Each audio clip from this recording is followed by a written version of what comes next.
Hello. Happy Black History Month. Welcome to our event, Shaking the Table and Examining Professionalism with Leah Goodridge. My name is Serena Soar. I'm a 2L with the school as well as the political activism chair for BLSA.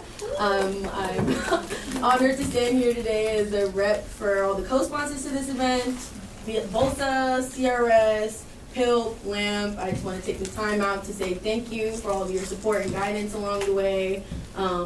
We definitely couldn't have done this without you all. It's not easy to say the least, but I'm glad that we're all here and ready to engage in this extraordinarily important discussion. As you all should know, I'm standing here with the illustrious Leah Goodridge. She's here to discuss her article, Professionalism as a Racial Construct, an article that she actually published in the UCLA Law Review. So hopefully you all got a chance to take a peek at it. If not, that's fine. The discussion is bound to be extraordinarily relevant and engaging to you all regardless. We will basically touch on the concepts laid out in our article as well as what it means to be a professional in today's workplace. And we're truly in for a treat. Leah is a dynamic speaker and a renowned long-time housing and racial justice movement lawyer in New York. For instance, she is the current managing attorney for housing policy and mobilization for justice, as well as a commissioner on the New York City Planning Commission. I say all that to say that she has a wealth of knowledge and wisdom to share with us, and again, that today's discussion is bound to be engaging, and you all are bound to leave here feeling that much more enriched because of it. So without further ado, I'll hand the reins to Leah, if you all could welcome her in with a warm round of applause.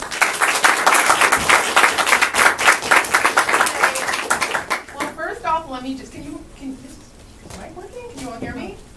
Is it muted? No. Oh. Yeah, it is. Oops, okay, there it is. Well, first off, let me just say I'm a bit nervous because I give these talks often, and I'm never nervous. And I'm nervous because I graduated from UCLA Law 15 years ago. And I was actually in this classroom. I had property, and I didn't like it, but I'm a housing attorney, so there you go. You can have classes, not like them, and then pursue a career in them. There you go, I love it. So thank you so much for coming out. I really appreciate it. I am going to talk about the law review article and then also infuse a bit about my experiences as an attorney and as a law student. I think it will be incredibly helpful. So a bit about me. I'm one of the 5% of Black attorneys in the United States. I have been practicing as a legal services attorney representing tenants in New York City Housing Court for 12 years. And I litigate primarily, like I said, in housing court. And as was mentioned, I published an article in the UCLA Law Review about professionalism, the title being Professionalism as a Racial Construct. Now, let me describe a little bit about how that came about. I was reached out to by the law review, said, well, do you want to publish an article? And I thought, okay, well, let me just think of a topic. And then about the next day, I went to housing court and had this experience, which was a routine experience where I was litigating before the judge and my opposing counsel also litigating, representing the landlord. And they were extremely rude. Talking over me, sighing, sucking their teeth, saying a lot of very rude things about me and, representing the tenants, and just went completely unchecked. And I knew in that moment, well, if I had even remotely returned the energy and said, well, you suck as a landlord's attorney, actually, and et cetera, it would probably be shut down. And when I talk to my friends afterwards, there's a particular advice that was always given, which is rise above it. Don't let him see you sweat. Be unbothered. And I thought after having litigated for 12, at that point it was for 10 years in housing court, that I'm a little sick and tired of rising above. And why was professionalism a one-way street where I had to be professional, but my opposing counsel, who was white, didn't have that same standard? And so I really began to question, what did it mean to be professional if it only applied to primarily people of color and people from marginalized groups? But for example, if my opposing counsel was a white cisgender heterosexual male and they were completely unprofessional, what we understand it, being rude, talking over people, even talking over the judge. It was just chalked up to, oh, that's, he's had a bad day. That's just how they are. And I might probably be labeled as angry, as unprofessional, as aggressive. Why was that? And so I really began to unpack what professionalism means. So a little bit before we start about the impact of the article, I sort of looked at this as, I'm a practitioner, I'm not a professor, and so if I publish something in a law review, who's gonna see it that I that I actually work with? So I'm just gonna, talk about it in a very blunt way. And so when I spoke about it in the sort of mind frame that no one's really going to see it, right? And I was very blunt, very authentic. And then about 48 hours after it was published, I started getting emails from people.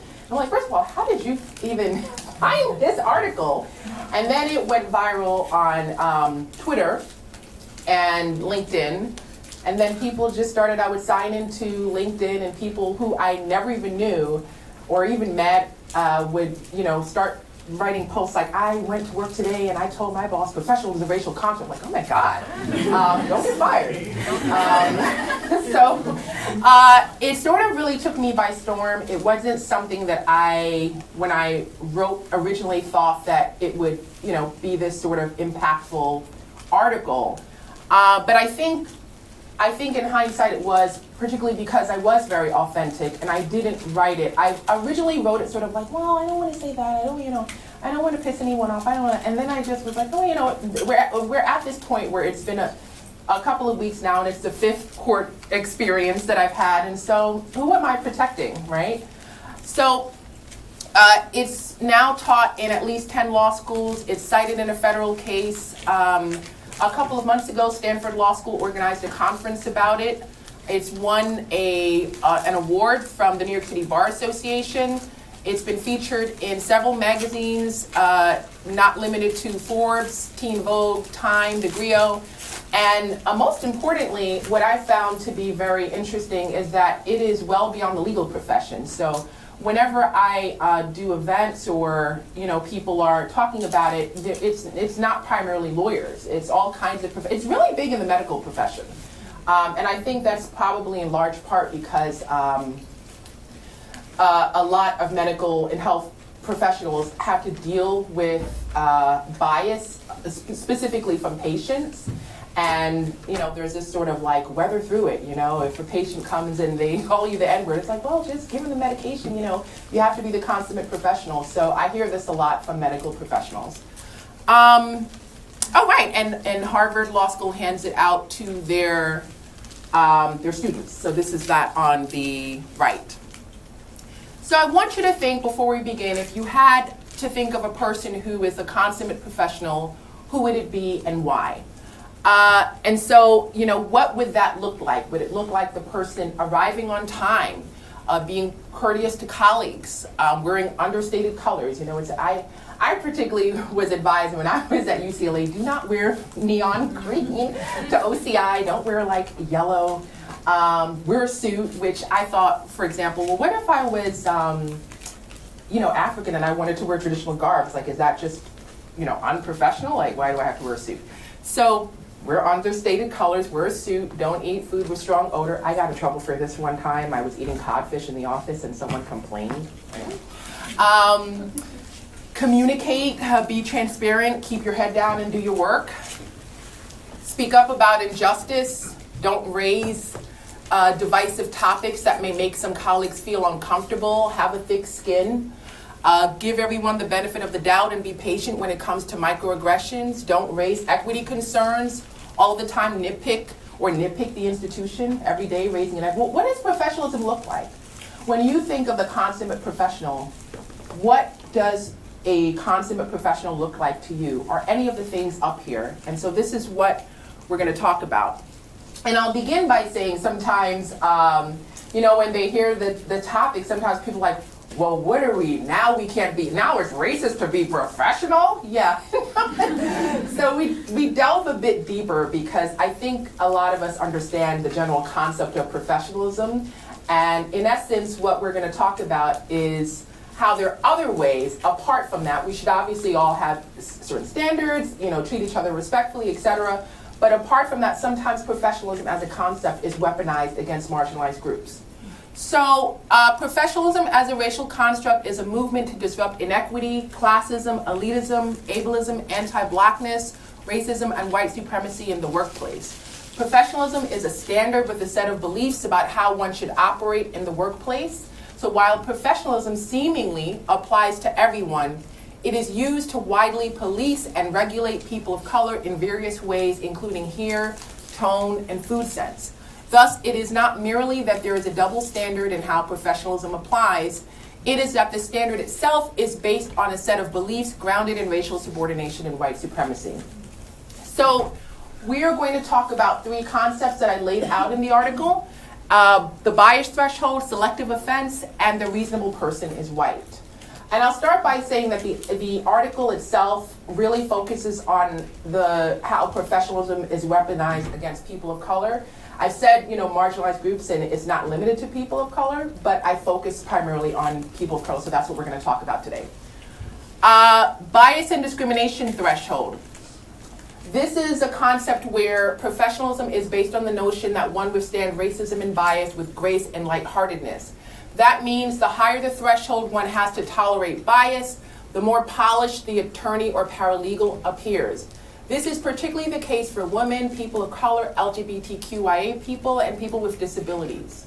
So, like I mentioned before, the be unbothered, when you think of the consummate professional, there's this idea of like, well, someone made a racist joke, or someone, clearly clearly you're being treated this way in a way that you probably wouldn't were you not your specific marginalized identity. And so how should you react? And so there's this idea that how you should react is you weather the storm. That's what it means to be professional. You be unbothered, you play the game. These are specific phrases that if you haven't heard yet in law school, you will hear at some point in the workplace because they're so common. So you rise above it. People might say, it is what it is. That's just how this person is. You've got to have a thick skin, right? And I have Justice Ketanji Brown Jackson here because this came up during her nomination hearing where, of course, there were questions and so forth, but there was a lot of disrespect.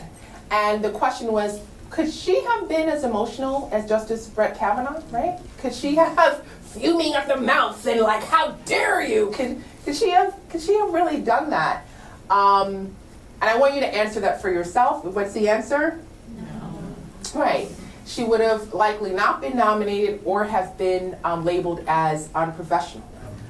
I also want to make a quick note that there's also an aspect here of maybe she could have if she was representing white supremacy, right? If she was a super conservative, perhaps, right? I won't name other justices, but yeah, perhaps you can get up there and say, this is a lynching. Yeah, sure, you can.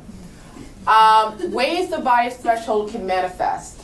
So let's talk about it. We're going to go through different ways to really tease it out.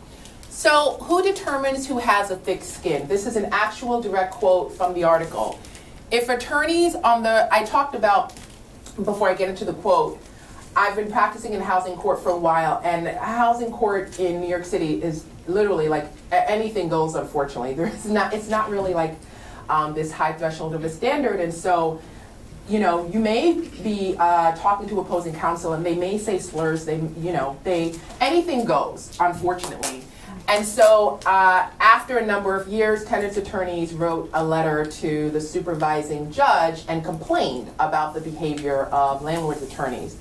And so this is a quote from the article that I talk a little bit about the aftermath. So if attorneys on the receiving end of microaggressions, bias, and racism are considered sensitive for not laughing along, why are the attorneys who engage in harmful behavior not also considered sensitive for their inability to handle criticism about their conduct? Thus, even in defining tolerance, whose feelings are prioritized and validated and whose are minimized within the context of professionalism shapes the narrative that people of color, not their white peers, need to develop a thicker skin.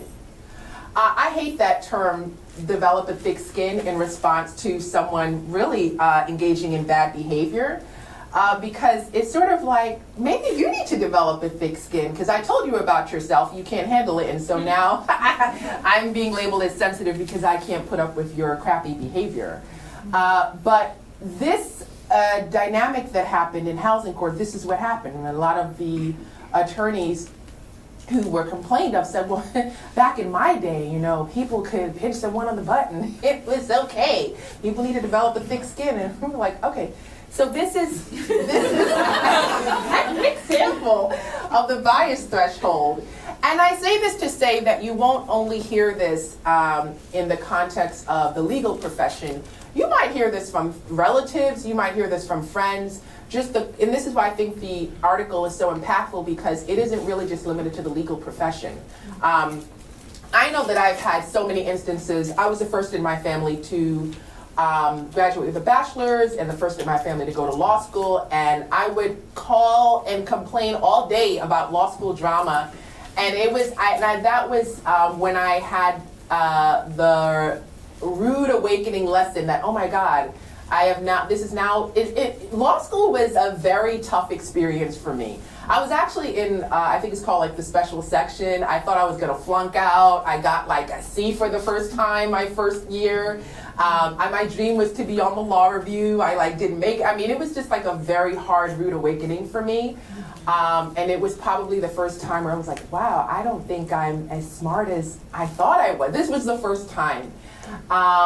And when I would call home, it was like, it was labeled as like first world problems kind of thing. Like, okay, well, you know, all right, so you're in law school, someone was mean, you're right, well, toughen up. It's like, you know, so that was one of my first experiences of get a thick skin in school and in the workplace, and it was very hard for me to handle.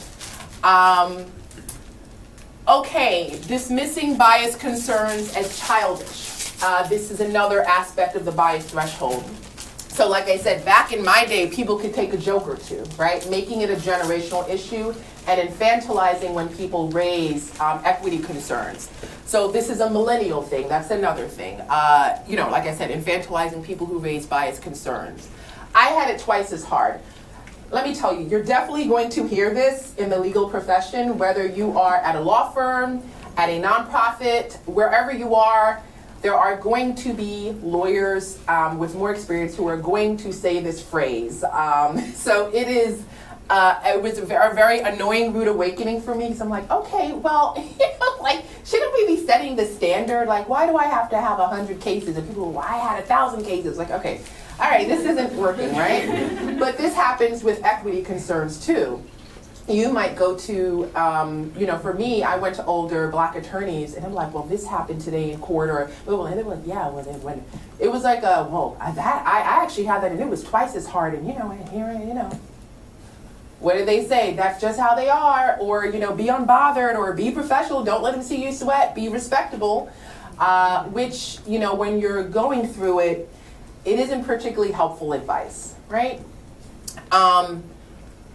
So, you know, it's minimizing the harm and creating a standard where the endurance of a toxic workplace is a badge of honor. And I would also just jump in here and say, be careful of taking any professional advice from anyone who sort of has this ideation that enduring any toxic person, because some people are like, oh, I worked with this person, they were real racist, but, you know, we worked for 20 years, we were so great. Yeah, no, don't take career advice from, don't do it. And you know, I don't even, you know, have any personal dislike, because I understand a lot of this is, you know, this is what a lot of folks were taught, right? So we have to unlearn this. But yeah, the next is the need for a plaintiff. Now, this might come up if, let's say, you raise an equity issue and you were not in the affected class. Like, for example, this could be a very light-skinned person raising an issue of colorism and someone pulling them aside and go, okay, but you are not dark skinned, so why do you care? You know, and if this happens to you, what the intended effect is to stop you from being an ally, to stop you from raising the issues. And so sometimes people fall for it and they go, oh, well, my mother is dark skinned. Yeah, you don't need to provide a plaintiff. You don't need to like drum up someone and go, oh, actually, I'm affiliated with someone who is in the affected class, and therefore I can raise it. This also happens in the workplace sometimes when, I've had this happen to me, where I was in a meeting, right, in a work meeting, and all of the folks in the work meeting, someone says something that's offensive. No one from the affected class is in that meeting, but afterwards someone comes to me and goes, you know, someone said this and I thought it was kind of racist. Like, what do you think? I'm like, yeah, that does sound racist. And then like they go back and they're like, yeah, I actually want to talk to whoever the person said. I want to talk to you. Like, I felt like what you said in the meeting was racist. And I was, well, okay, well, are you black? Like, what do you? Okay, so it was okay, but why are you raising this to me? And then the person is like, well, I'm not black. No, so what are you trying to do here? And I was like, well, I talked to Leah and she thought it was racist. Don't do this. This is what I call the need for a plaintiff. And it is very common in the legal profession, unfortunately, in these dynamics. It's common in the workplace, but for some reason in the legal profession, there's this like real need, especially when you're, really navigating through bias issues, there's a real need for like for a plaintiff. And what you need to do is tell the person, I don't need a plaintiff. I am offended. I don't feel like I need to be part of the affected class, and I'm raising it, and you can do with that what you will, and I hope that you change your behavior. That's how you respond. Framing bias issues as a personality conflict. Here is an example. John has worked at X company for 15 years. He frequently mispronounces the names of people of color and confuses them for each other. He also makes offensive jokes. Ayana joins company X. When John makes one of his offensive jokes, she replies, that's not funny. When John mispronounces Ayana's name, she corrects him and notes she's done so 5 times. The head of the office concludes, John and Ayana don't get along. John is a charismatic guy who tells off-color jokes, and Ayana is no nonsense, so they just don't mesh well. This is an example of framing bias concerns as a personality conflict, and it happens quite often. And I want you all to be very cautious of it, because sometimes people do this a lot because basically, to be blunt, they don't have a backbone. They don't really want to call anything out, and so they try to, there's this thing in law school, we get to the reasonable person, where you're made to feel like to be this avant-garde, like make everything neutral, means you're this like mature person. And in many instances, it actually does not. There's no neutrality, right? And so it's okay for you to go, actually, why don't you learn how to say names correctly and, blah, blah, blah, instead of being like, well, she was this and he was that, blah, blah, blah. There's another aspect of this. There's equalizing when there's an imbalance, both sidesing, treating racist, misogynistic, transphobic, or otherwise discriminatory behavior as two people in disagreement. And that is equalizing the behavior where there's often an imbalance of power. Like I said, the effect is that it allows a decision maker, whether it be a judge or head of a legal office, to shirk the responsibility of stopping the harmful conduct, right? And so it's you might, one way this might come up is you're in a workplace or you're in law school. And your friend in law school comes to you and says, I was just talking to so-and-so. I was just talking to Tyler, and they told me that they felt like I was transphobic. And, here's what happened, and what do you think? And whatever it is, it's clearly transphobic. And you say to this person, yeah, you could have done, you might not have done what you said. And Tyler also can be a little much. Yeah, you don't need to add the second part. That's what I call trying to create this balancing issue. It's okay to just, if you're a true friend or if you're a consummate professional, it's okay to just tell people that they were wrong instead of trying to kind of cushion it by making the other person out to be a semi-villain. It's okay. Okay.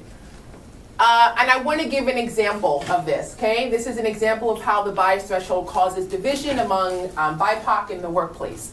So Anne, a white woman, sends an email directed at Benita, a black woman, that mocks her experience and title. The email includes 5 other recipients copied. Benita replies, I do not appreciate the way you are speaking to me. It's condescending and unnecessary. Black women's voices matter here. After seeing Benita's response, Anne forwards the email to Mariah, another black woman at the organization, then goes to her office and asks, do you think I'm racist? And Mariah responds, racist? No. Look, I think your email could have been worded a bit better, but I also think Benita's response was way over the top. That's an example of both sidesing, right? You know, this is clearly, Mariah is clearly Anne's friend. They're the workplace, they're workplace buddies. And instead of just being like, yeah, girl, you doing a little too much with that, and you need to go and talk to Benita, you need to go and apologize. Or if you don't want to get involved, honestly, Benita told you how she feels, so talk to her, right? But Benita's a little bit of a diva. Benita, that's what you call trying to create this sort of balance where there's clearly an imbalance of power. Tokenization and weaponization. So what happened here is an attempt to invalidate Benita's points. And I have that here because I think oftentimes one thing I want to, for an anti-racism teaching to be better at is oftentimes it is just where the actor who is exerting power is a white person and it's against a person of color. But I think it's important when we have these conversations to understand that it is also people from marginalized groups, people of color, who are also furthering white supremacy as well. And it can happen in very understated ways, right? Like giving advice, undermining someone. Okay, so invalidating Benita's points, subtly creating a narrative that Benita is unprofessional. How does that happen? Because it's sort of like, well, I wouldn't have responded that way, and I'm black, and Benita's responding this way, so I don't know, right? By using a person who shares Benita's same identity, attacking Benita is mutually beneficial to both Anne and Mariah, right? There's this sort of sentiment that, well, we're cool, right? And I'm distinguishing myself as this person who is this professional who would never react this way. And so Benita is now being labeled as sort of extreme. And so, there you go, right? Been there, done that. Before I get too judgmental, I have been the Mariah, and it has been unwittingly. It has been, a time where I didn't even realize I was doing this. And I'll tell you because I want you all to understand that these things happen in ways that, because traditional DEI does it, it focuses just on this very surface level, black-white binary. You don't get into the nuances, but the fact of the matter is you might be in law school or in the workplace and someone pops in, someone's talking to you and describing a scenario, and you're busy, you have all of your other classes or whatever, and then you're just like, all right, whatever, this sounds like gossip, or this, and then you just like say something and then you leave, right? That's how it would happen to me, like, oh, well, this, it's not that serious. It didn't happen to me, so it's not that serious, and here are my thoughts, and you're this, Benita's this, and all right, okay, bye, that's it. But I want us to just be very cautious, right?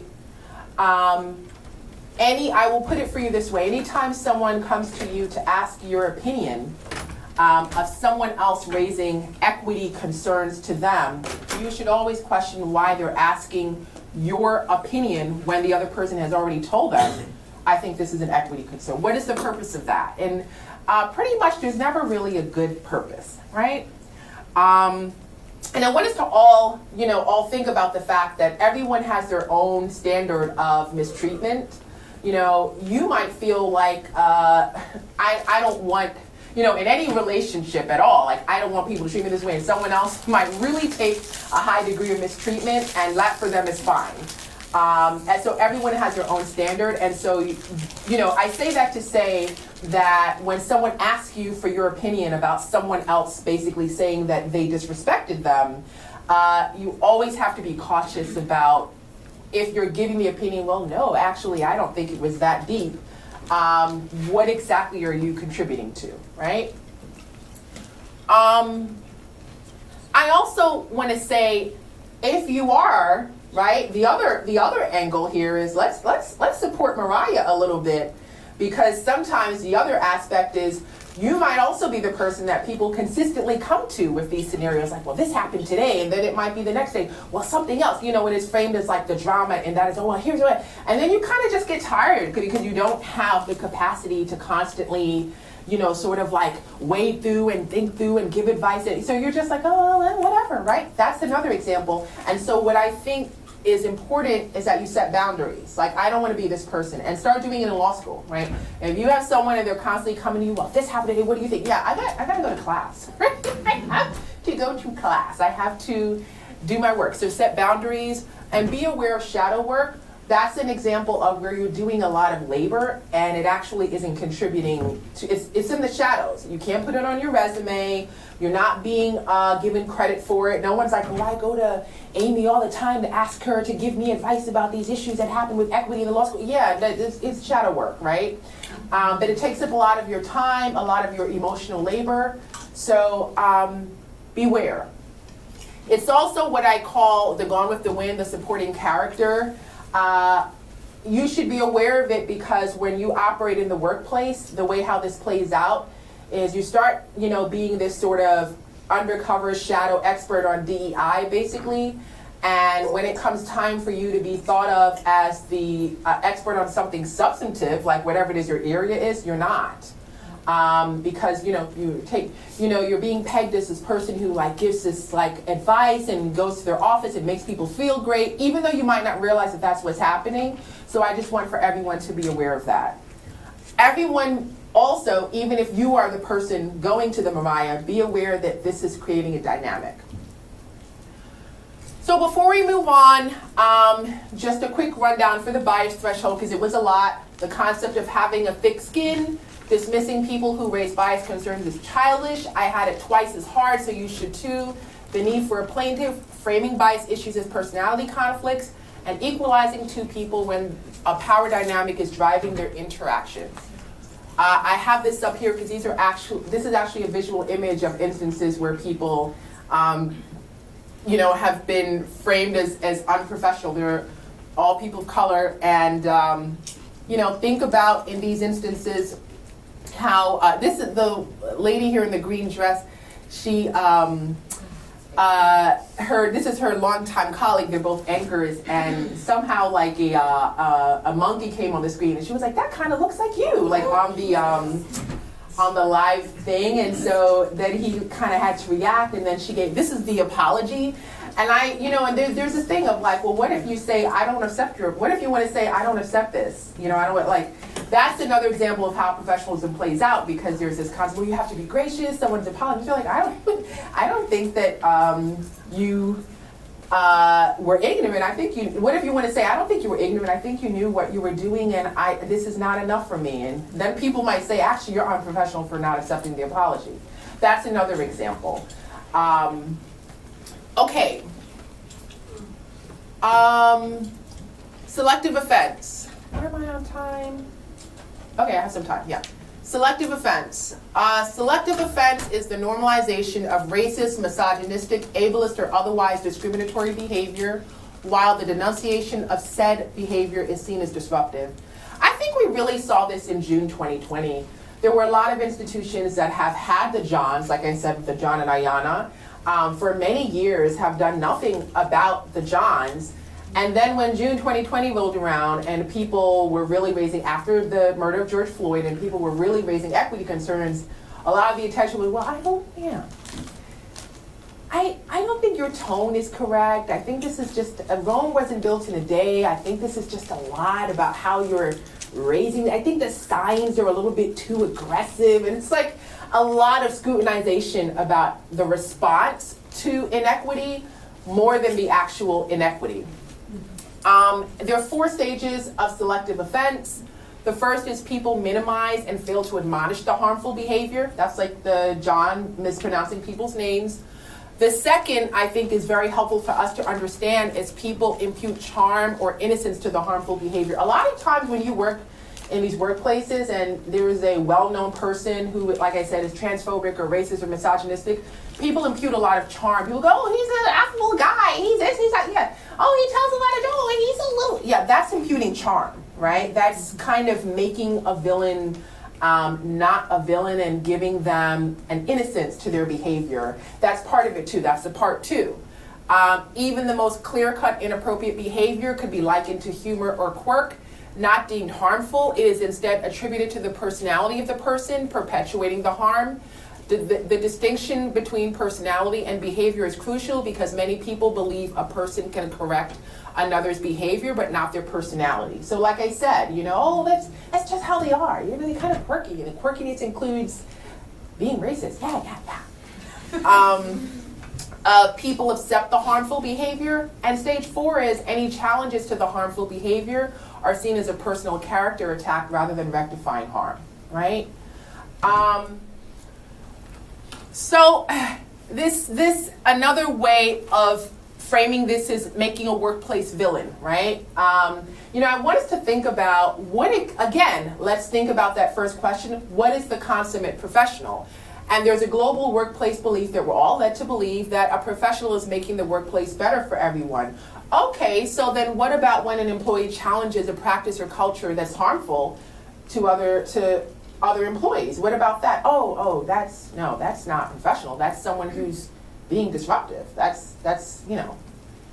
This is why I say we have to challenge our concept of being professional, because a lot of times people who are trying to make an institution better by raising how it is inequitable to certain marginalized people within that institution are being framed as the villain or unprofessional, right? So it creates, you know, this idea that in order for there to be workplace cohesion or even cohesion in law school, that you can't really raise issues that are going to be divisive. Divisive to who? Divisive to who, right?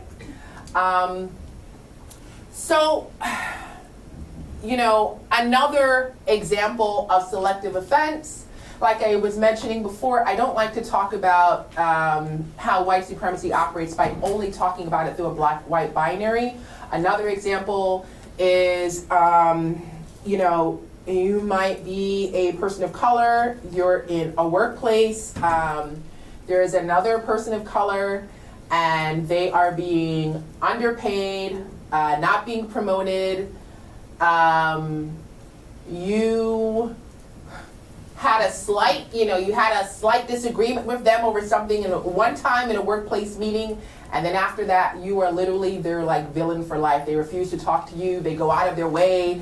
They're nasty to you. They have no such smoke for their bosses or whoever it is, directors who are underpaying them, who are not people of color. But for you, it's like, yes, we will engage in this like tug of war for eternity because of this one slight. This is also an example of selective offense, where, you know, and let's unpack why that's happening. It's happening because they won't do it to the actual people who have the most power in that institution.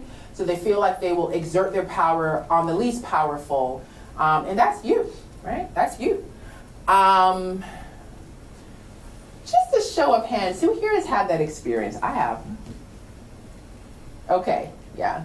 Like, you know what is happening to me? I'm like, girl, you're not even getting paid. Like, what are we doing? You trying to make this Real Housewife, girl, get a promotion, girl. What's wrong with you? Anyway, I mean, it is, you know, I have to say, one of the things I did not anticipate entering I have to say, I don't know that I had any illusions, but that is one dynamic that I did not anticipate in the workplace. And when I talk to a lot of other, especially black attorneys, this is something that pops up a lot. They're like, wow, I did not anticipate, like, you know, to have a so-called adversary in the workplace. And when I say adversary, meaning someone who really is just not in support of you, looking like me, like this is just, and like upholding white supremacy.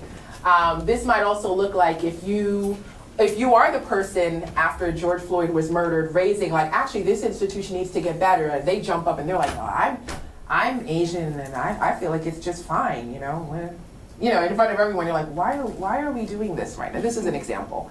And then after that, they don't speak to you and they're really nasty and they call you out your name and they spread lies. This is an example of exerting power and punishment at those who have the least power. And I also just want to say, when it comes to, for example, black people, I'll just read the quote. It isn't a coincidence that black people demanding respect in the workplace are often attacked as extreme or unreasonable.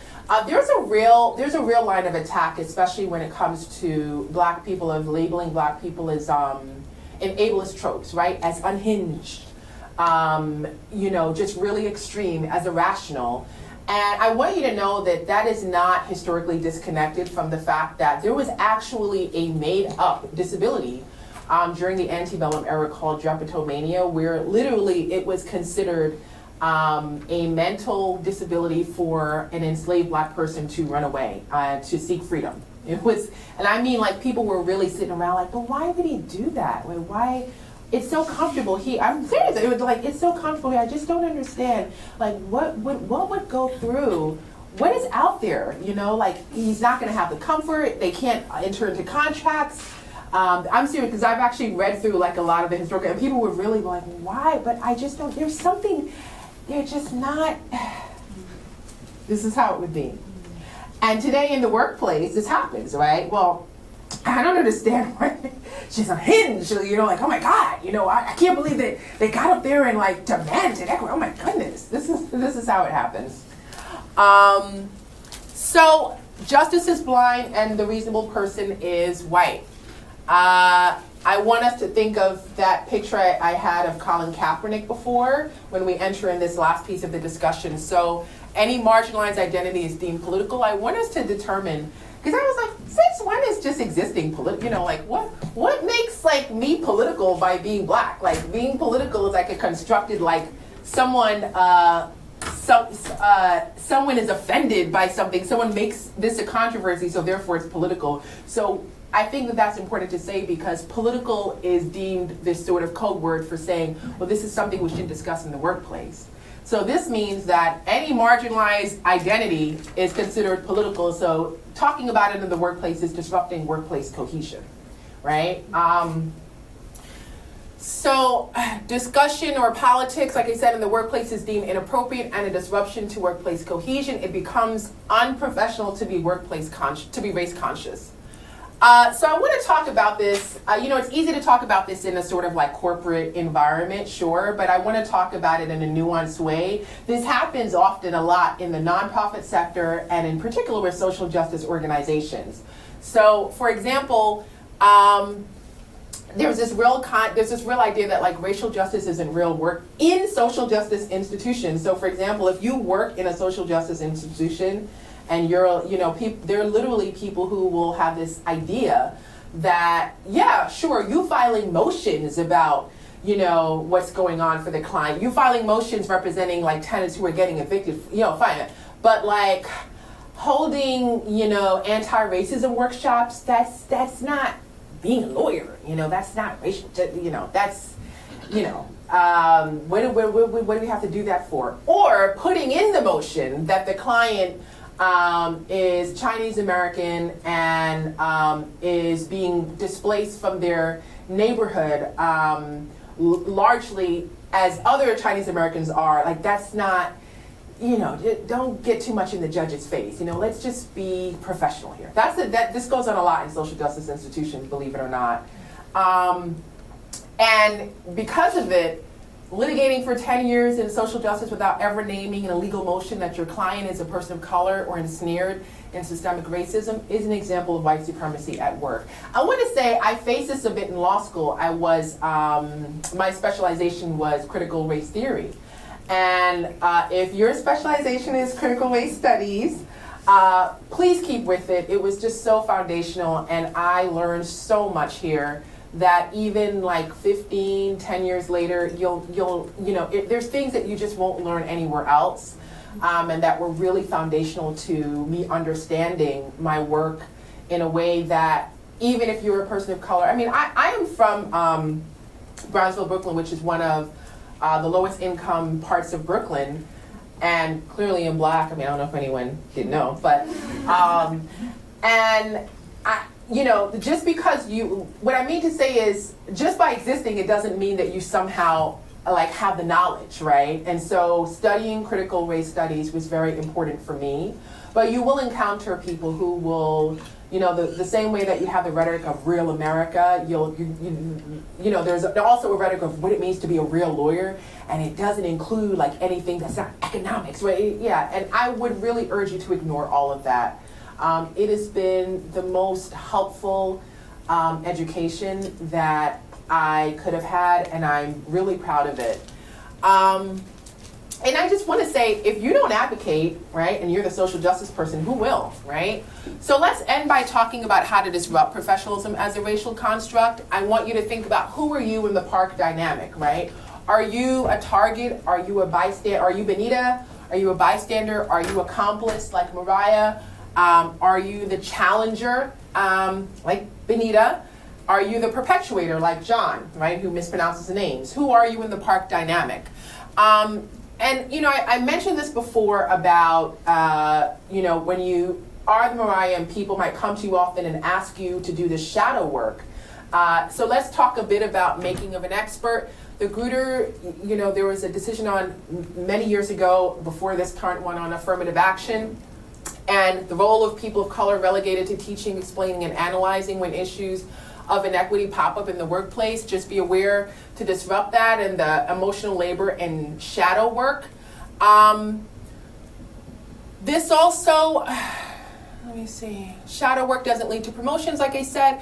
And I also like to say, get rid of the term soft skills, right? There's also a thing we do where we're like, well, soft skills, like, no, actually treating people well and being able to have interpersonal skills, it shouldn't even be labeled as a soft skill, because a soft skill infers that it's not really necessary, that it's like some kind of like extracurricular thing. Yeah, no, did you know that you can actually get fired and cause a lot of liability in a workplace if you you know, are racist, sexist? So part of these soft skills are actually hard skills and should come with the job. And I say this because, especially in the legal profession, you will hear these phrases of like, well, he's not the nicest person, and yeah, he tells off-color jokes, but he's a good attorney. You hear this a lot, right? And I want us to really think about that. Like, yeah, I want you to reframe it as, well, he might bring liability, there might be lawsuits, but he can file a motion. That's literally how you should reply to people. So just reframe, constantly help people to reframe. It's also a very gender term, I feel like, so yeah. Okay, incorporate it in your legal work. I think I mentioned this, but you can say, like if you're filing a motion, it's okay to say in your motion and mention your client's race. There's a lot of people who do social justice who, because we're taught like it's rude, it's in your face, you don't want to piss off the judge. And oftentimes when you dig deeper, it's often that they don't want to do, they're like, I'm already bringing up whatever the substantive issue is. If I'm not raising a particular race discrimination complaint, then I don't see the need of mentioning the sort of background. And that's the part of where I say, oh, this isn't being a real lawyer. No, you have to challenge that. This is part of being a really good advocate. And I will tell you, as someone who has advocated for people for 12 years, your clients are also going to look at you as like, why aren't you, do you even understand the larger concept of what we're doing? No more white-centered DEI. I kind of mentioned this, but you know, there's a sort of traditional thinking of DEI, and sometimes it is, and I touched on this in the article, of where it's really based on the comfort of white participants in the room, right? And so you don't really delve deeply. People walk away thinking racism looks the same exact way for all people of color. It does not. There's anti-Asian racism, there's anti-blackness, it really impacts people differently. And then sometimes there's just anti-blackness. There can be no white people in the room, it's all people of color, and then there's anti-blackness. So all of that is nuanced conversations that sometimes get watered down with just like, oh, there's racism for everyone. There's also diaspora and ethnicity privileges. That's another very nuanced topic that happens. Happens in the Black community, happens in the Asian community. Colorism, fat phobia. Think about it this way. Have you ever been to an anti-racism workshop that talks about fat phobia, colorism, right? Probably not, right? Yeah, so that's what I call where it's just keeping it surface level, where we're just, let me put it for you a different way. People will go, well, we can't delve deeper because then people won't understand. Then I ask the same people, do you know what colorism is? Well, yeah, I know. But I was like, yeah, so then why can't we delve? Well, yeah, and so that's what I call white-centered. That's why I call it white-centered DEI. Because when you start engaging in, there are a lot of people from marginalized groups who can also benefit from this level of training. And so, like I said before, just by your mere existence doesn't mean that like somehow you pop into the world and you treat people well. And so this is really helpful in order to think about. And classism, right? My goodness, classism is really big in the legal profession. It might be where your law school is. It might be, I could go on and on and on. Where you live, your zip code. I was sitting in a meeting and someone was complaining about an applicant who didn't put their address on their resume. And I thought, well, back in the day, I guess it'd be helpful because you need to mail them a letter of rejection or whatever. But today it's by email. So it's like, well, why does it matter? Well, I just want to know where they live. And I was like, well, yeah, okay, well, why does it matter? Like, well, I just feel like, and it was really funny. We got into this whole like, well, what if they live really far? I'll tell you how classism pops up. So in New York, a lot of the lower income neighborhoods that are heavily concentrated with people of color are farther out. And so sometimes in the workplace, people go, well, I don't know that they're going to be able to arrive on time or like get to court on time. So I just want to ask them if there's okay. And then I'll ask the same people, well, what about folks who live in Jersey or the suburbs? Like, which is equally as far, do you ask the question? No. That's the classism. That's an example of how classism shows up. I call this equity for me, but not for thee. You will meet very annoying people who are in marginalized groups, and then they're like raising all these, and they're like, we need to treat Black women better, we need to do this. And then like the next day they're like firing Black women, like, okay, so what are you? I call this self-centered equity. And you see this a lot. There was a famous, I don't even remember who it was, but like a celebrity who was known for like raising colorism a lot because she had experienced it. And then someone else, another celebrity, it was very clearly colorism, and then she jumped up and defended the person who perpetuated the colorism. She was like, well, I don't know that this is, everyone was like, okay, girl, you're bringing this up. Like, so do you only want people, are you raising this only for yourself? Or, you clearly understand what colorism means, but is this only for you? Or, somehow it doesn't exist for like anyone else? What is this, right? You're gonna meet a lot of these. You could be a politician, and the moment you feel that, and I'm not trying to invalidate the actual claims of racism, but what I mean to say is both can be true. You're experiencing racism, but then at the same time, you're also perpetuating racism, and somehow you understand one way when it happens to you, but not how you're engaging in it with other people, right? Speak up, use terms in the essay. You should say, if you have a John in your office, why are you so bothered that Jane or Ayanna, a Black woman, called out an attorney for his racist conduct, but you don't have the same reaction towards John, a white man who still cannot correctly pronounce the names of people of color after 10 years of working here? This seems like selective offense. You should literally just use the terms. Check your support systems. In a lot of ways, sometimes our family and friends also have these ideas. It's not just limited to the legal profession or the workplace. And there's a mindset that you should just be happy that you're at the table, right? You should just be, you're the first in the family, you should just be happy that you're there, right? And we need to push past that level of worthiness and valuation of ourselves and go, I am the table, right? And so I'm not just happy to be here, I want to thrive and not have and internalize this mentality that like somehow I don't belong here and I should just be happy and I should take scraps, and if people mistreat me, no. There's also like, don't get fired. Like, oh, if you raise anything or if you check anyone, like I'm just looking out for you. And, we also divorce ourselves from that as well.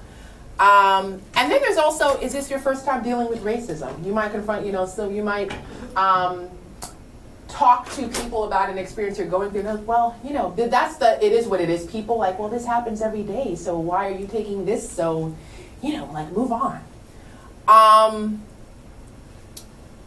I already did this. Name it for decision makers. That's, I like I said, in your legal motions, this is for the judge, and that's it. Thank you so much.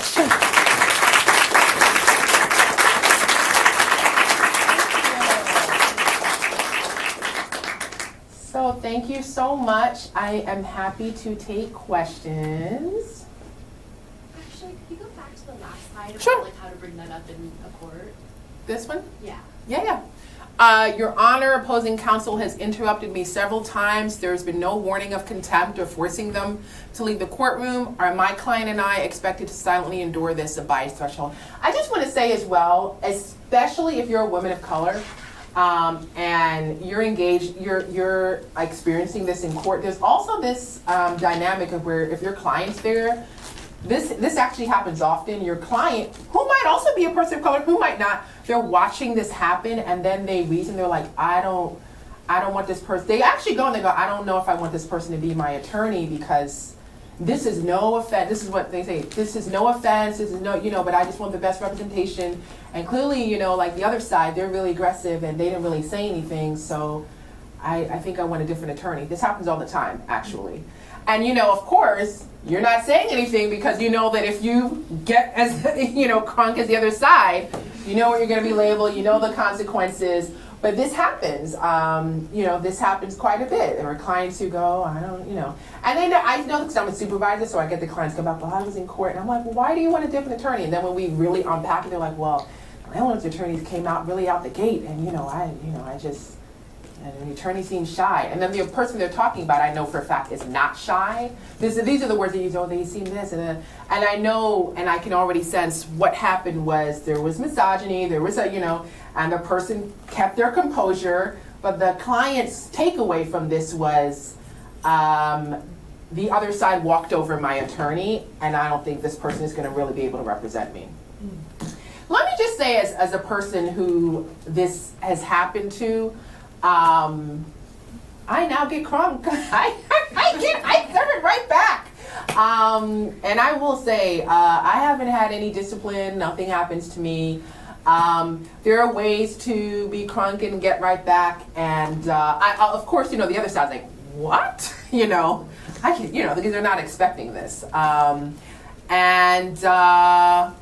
You know what? Feels good. Feels good. Because if you have experienced also mistreatment or abuse in other areas of your life, and then you become an attorney, and then you experience it in court, and then you do this whole I have to give it. It actually makes your life much harder, right? Because then it's kind of like, you're dealing with where you are, you get this degree, you're supposed to have this powerful degree of empowerment where you're fighting for other people, and then you're just like this.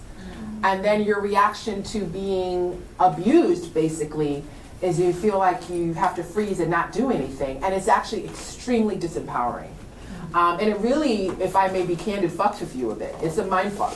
So I think for me, it was very empowering to be able to stop that and get out of it and then go, you know what? Yeah.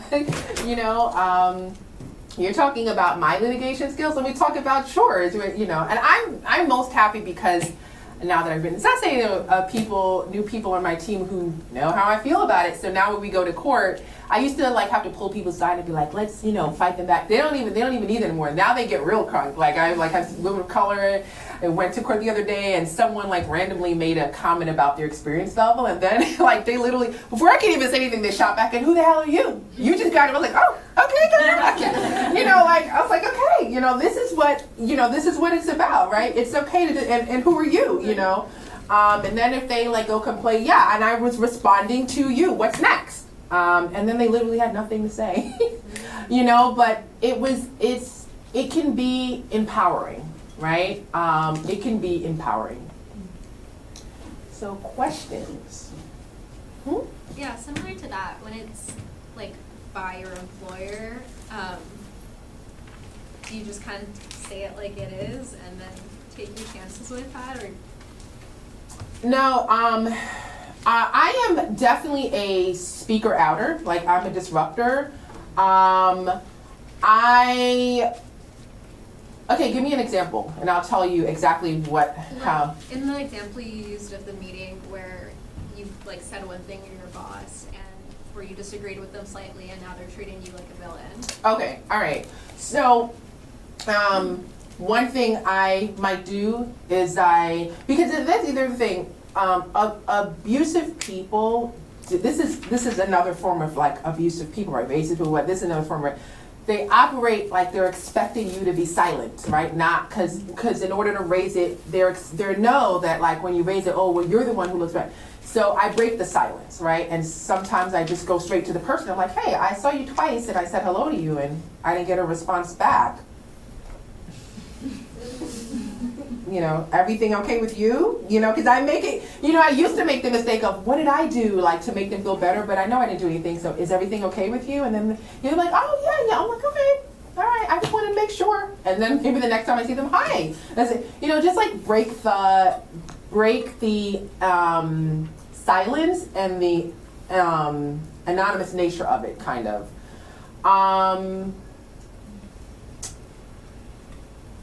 I also, one thing that I have found, I want to tell you, don't be too hard on yourself on how you react in the moment.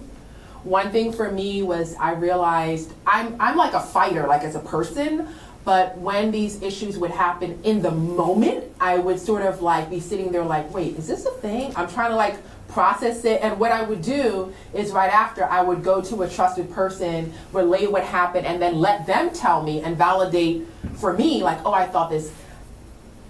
One thing I want to tell you to practice in law school, don't do that.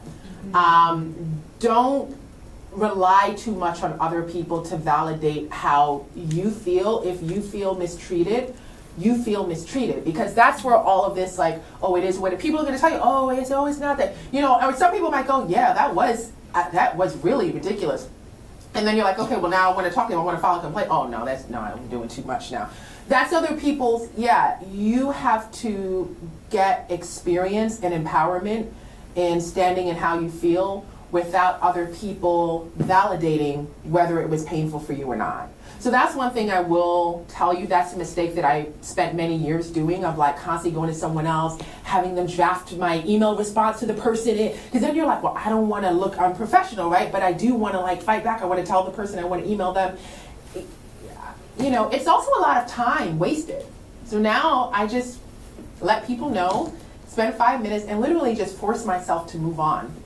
I also have a tactic I use with my friends where we put a time limit on how often we're going to talk about, like, because what happens is you might have had a day where no equity issues came up. You're like, oh, it's feeling great. And then you talk to your friend, you're like, hey girl, and then they have some equity, and then you're like, you're fine, but now you have to listen to like your friend's trauma for the day, and then you're like, oh my God, now I feel terrible again, right? And so I think it's really helpful to kind of like, if you're going to spend this much time talking about this, what I have with my friends is called Black Girl Magic, where we literally say, okay, if we're going to spend 30 minutes talking about this, we have to spend 30 minutes, the equal amount of time, talking about how something we're going to do, like to better our career or our self-care. So one thing that came out of this was like, I called my friend and we were talking for 30 minutes about something that happened in my office. And then we were like, okay, girl, so you talked for 30 minutes, so now we have to talk for 30 minutes, and your friend has to hold you accountable and force you. So then what ended up happening out of that, we were like, you should be in Forbes magazine. They're like, what about you being in Forbes magazine? This is your friend, and you have to go through like something empowering for you. And then we talked about like, who do we know, but what, and then it happened.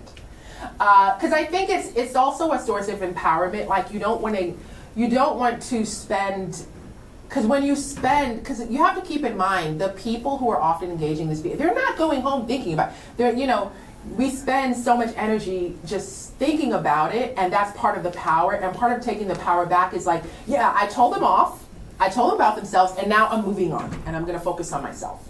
It's very hard to do, but that's why you might have a system with your friends of like holding everyone accountable.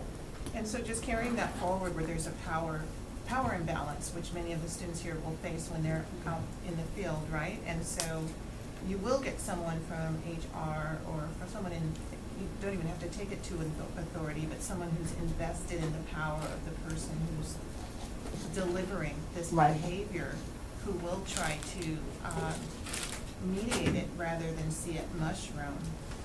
So you're new on the job. What are you doing in that instance, right? When you are feeling that attack or that pain or that bias, it's not reflexive to just go at it. Or is that what you're advising that they do? Yeah, I think, like, for example, you're new on the job, you're at a meeting, you do have to train people about how to treat you. Because, like I said, abusive people operate, it's the same tolerate. They do a little bit, see how you react, and then if you do, but if you react, like, oh, well, she's okay. I might be in a meeting, I might be new in a space, and, someone says something, makes a kind of, joke, and I go, that's not funny. Just doesn't even need to be, wow. Just, just to let them know, like, I'm not cool with that. Yeah. So I think, it's important to know, because sometimes people have this idea that like holding people accountable or telling them or basically signaling to them, I'm not going to tolerate this, needs to be this whole big, and it doesn't. It can literally be like, that's not funny. And you might get the person afterwards trying to, do what they do, coming afterwards. Well, I just didn't think it was funny. I have to run, but that's it. You don't want to spend time and energy on them. You're just letting them know, here's my boundary, here's how you treat me, and I'm not going to tolerate this. You might have someone send you an email. I've been the Benita. People love to do this with Black women. There's a humbling thing, and it's almost never a one-on-one. They like to include like a crowd for the humbling and the embarrassments, like other people are copied. And I was like, for a hot minute, I was going to do let me forward this to someone else and see, was it really that? No, it was. So I didn't forward it. I just responded, literally checked the same energy I gave. I don't find, I was extremely blunt, I don't appreciate the way that you're speaking to me, and considering that we work in social justice or racial justice, I think that this is so indicative that more learning needs to be made, and I won't be responding further, and then that was that. And then, I heard that their mouth was, sure, they went to other people, they went to their Revive Fund, but I moved along with my day. It doesn't need to be, because I have done the whole jump up and be like, oh yeah, because like I said, I'm from Brownsville. We're capable of defending myself. So I think for me, I just kind of weather,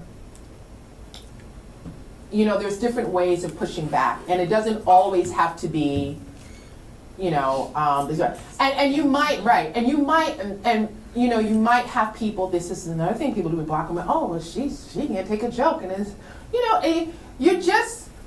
I always slightly push back, right? Okay, well, if somebody makes a joke to you that you're a monkey and you feel like, it was funny, it's good for you.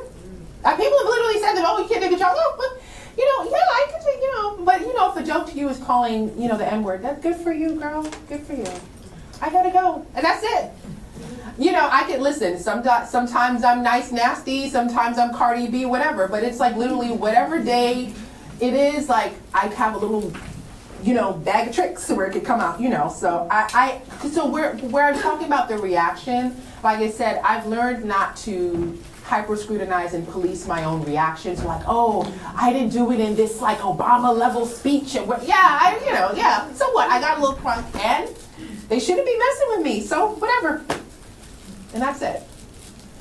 I have a question about. Oh, I think we're at time because I know the next class is coming in. Oh my goodness! I'm so sorry.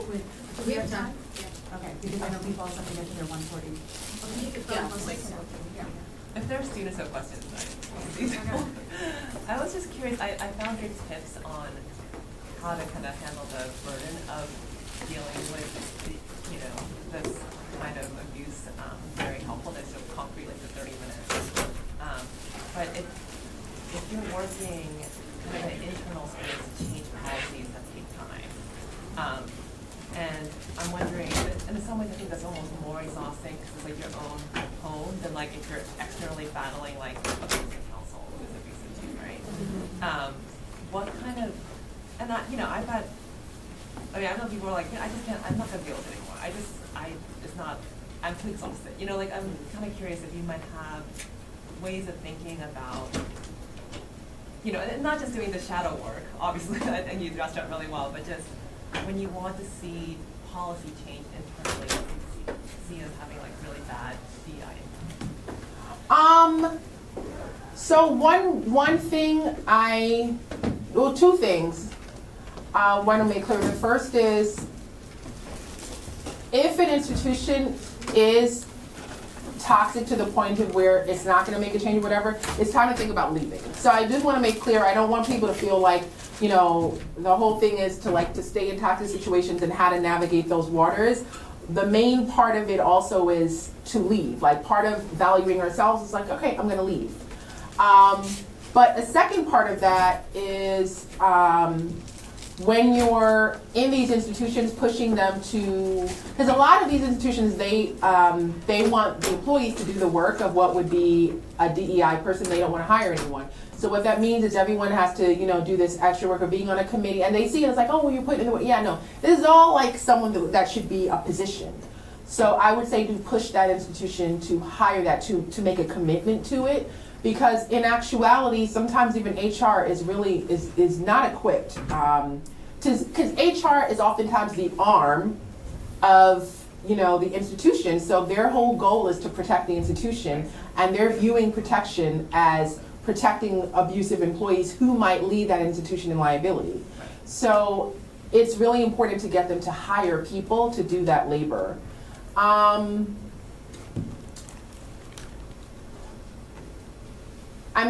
I say that as someone who has also been a person who has actively, pushed for the institution to change, but I have to say in hindsight, it takes up a lot of my, I could have been writing essays about professionalism instead of like wasting up my time doing shadow work for institutions that aren't going to change. So, that's the only thing I caution people to do, because if, for example, somewhere is San Francisco and it's 2024 and they don't have one Asian person on their staff, there's certain things where it's like, even me speaking, the fact that this exists means that there's certain players here that they're committed to like having this type of culture. So it's kind of it's like either they're gonna hire someone to do this, but me taking on the labor to try to force them to do it is probably not gonna go anywhere. Mm-hmm. I see this, like I've been approached to like be the first Black ED somewhere, and I'm like, this is DC? Like, this is chalky. You don't have one Black person on staff? Like, what are you talking about? It's 2024. Yeah, those are like, I don't even want to play this game. Mm-hmm. So those are things where you kind of have to make an assessment, I think. Thank you. Mm-hmm. She's got a question. That's okay. I don't want to like hold anybody Ask else. the question. Ask him. Okay. So I'm an IP litigator. And I'm an international student, so this isn't coming from a place of race, but slightly from the place of gender. And so what I wanted to kind of ask you was, when you're in the courtroom and you're representing a client, and what I believe as like officers of the court, the primary duty is towards the client. And when you have an opposing counsel which is, say, very aggressive, could be a white male, but just very aggressive, and that's because that's how they are comfortable lawyering.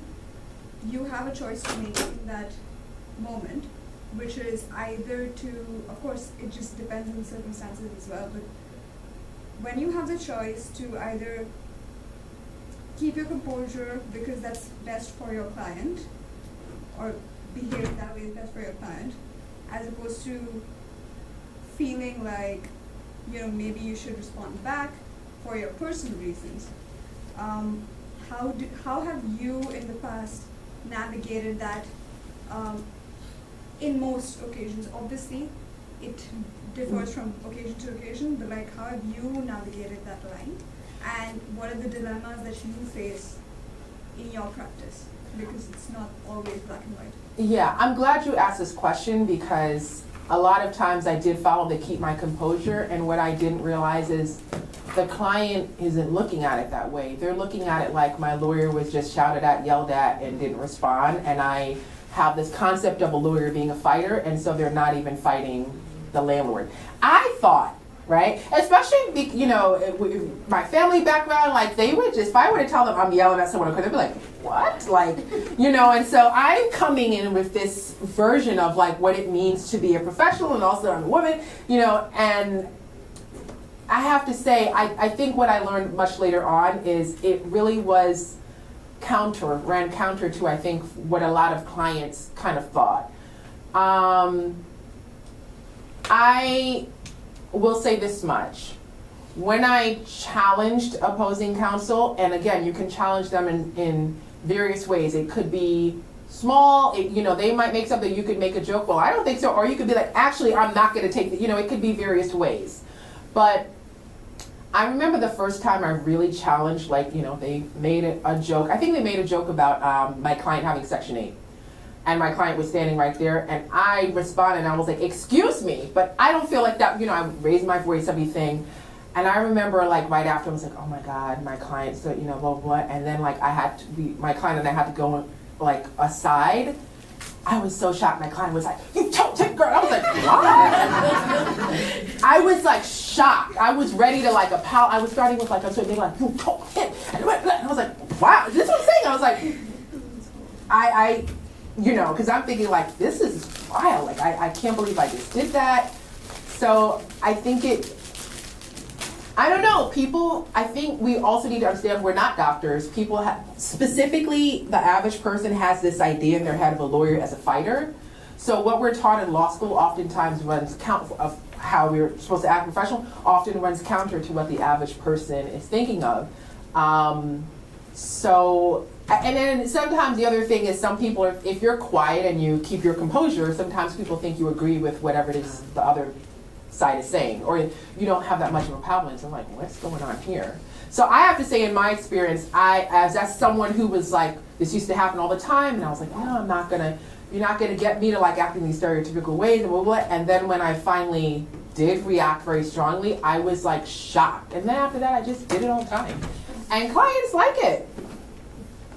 Various types of clients too. They, you know, so, you know, and I don't think it's just because I'm a social justice person. I think if I was like at a law firm too, they like this idea of a lawyer being aggressive. So I just think it's something to consider. You know, we have our own things where, like I said, if I were to tell my family I got in court and I got someone's face and I told them this, I would have, Leah, how could you do that? Like they were like, oh my God, what are you doing? But, you know, it's just something to consider. I have a question, but I'm also really hungry, so can I cross the room? Like, Of course, yes. How do you confront someone that you feel is like acting like a Mariah? And if you are a Mariah, how do you take accountability for that when you're confronted with that problem? I would say, like, if I'm talking to the Mariah, I would say, I don't know if you realize you're doing this, but other people are asking you basically to invalidate another Black woman's viewpoint, and you are inserting your opinion about something that another person has already said they didn't like how they were treated. So I do try to give the benefit of the doubt sometimes, because there's a lot of internalized racism. So I do try to get I start out with, I don't realize if you're, because I've had these conversations, I don't realize if you're doing this, but blah, blah, blah, blah, blah. And then we have a conversation. But listen, it's 50-50 in my case. I've done this. So I realize some people really like being the Mariah. They know they're doing it. It's not an ignorance thing. And then sometimes people, like me, didn't even know they were engaging in it. They're like, oh, okay. I did not understand that. Thank you so much for coming.